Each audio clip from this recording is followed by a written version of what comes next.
You have finally decided to take that leap of faith and move out of the country. But you don't even know where to start. You don't even know how to prepare. You don't know where to begin. If you've ever had any thought about leaving it all behind, there are 10 things that you must do before you can even move. Get comfortable because we're about to get candid.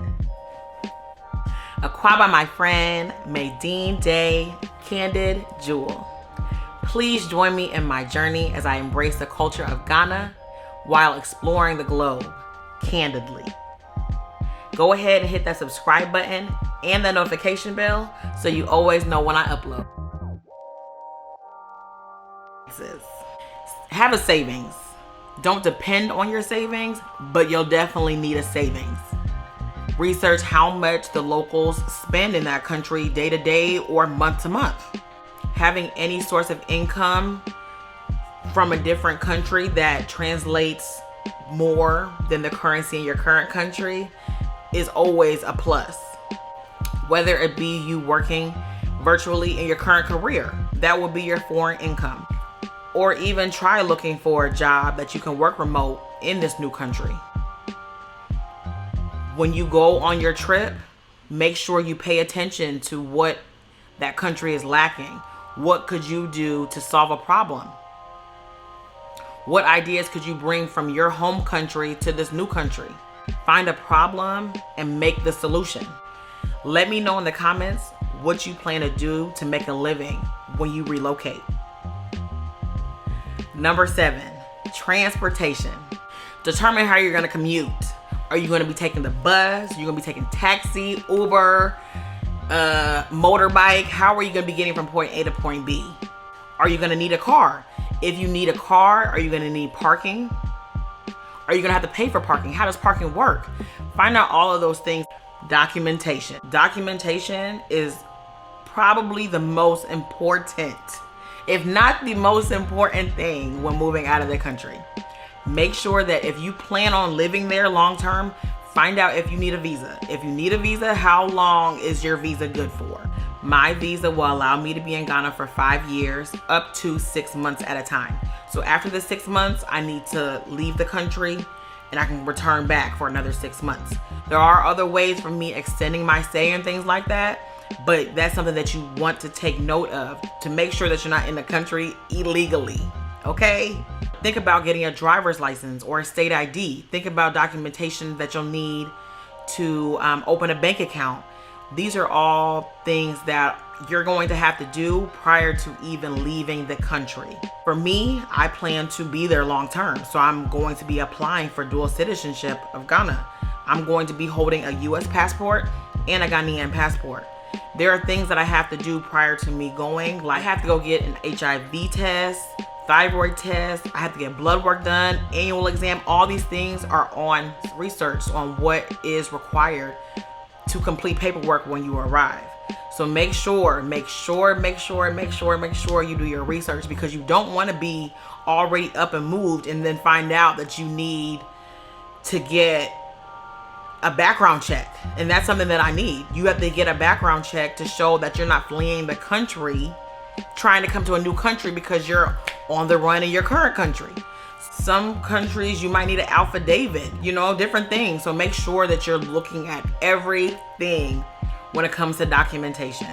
This is very important. Laws. Talk to people and find out what political issues are going on in that country. Not even just political issues. Find out, if I get pulled over, what are the different things that could happen to me? Or is it okay for me to smoke marijuana on the street?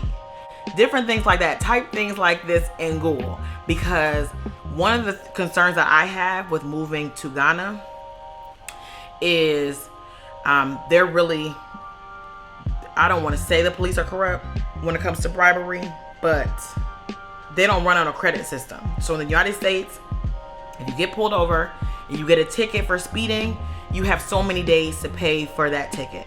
Well, in Ghana, it does not work that way.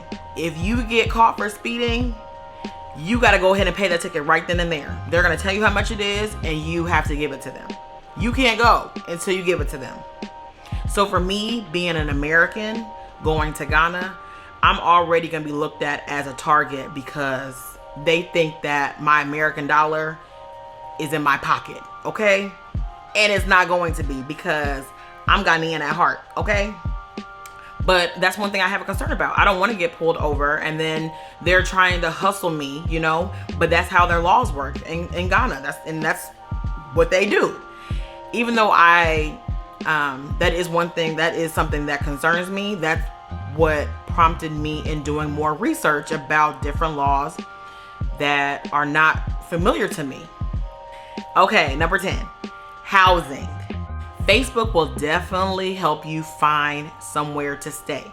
Some companies that move you, if you're moving for your job, a lot of companies will provide you housing in the more of an upscaler neighborhoods and things like that. But if you're not fortunate enough to move because of your job, you are going to want to go ahead and do your research to find out how much the different areas are. Talk to people on Facebook, find out where they feel like is a good community. When you go on a visit, check out that community. Things like that. Make sure you're prepared. Determine what you're comfortable spending monthly off top, okay? Don't go out there trying to break your bank, but also pay for what you want. Pay for that security. Pay for that. Pay for knowing that if you don't have a car and you're having to walk to and from work, that you're in a safe community. Make sure that you have a parking spot if you do have a car. The area that I plan to move in Ghana is in East Legon.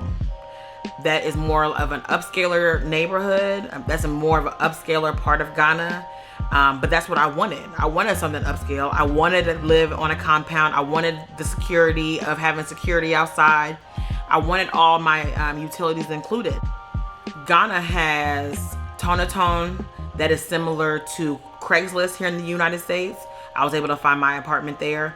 They also have Makesa that is similar to Apartment Finder.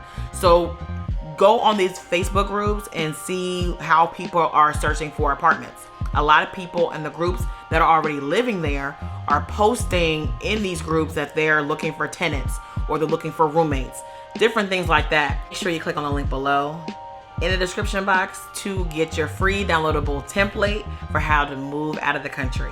So those are the 10 things that you must do before moving out of the country. Now I'm ready.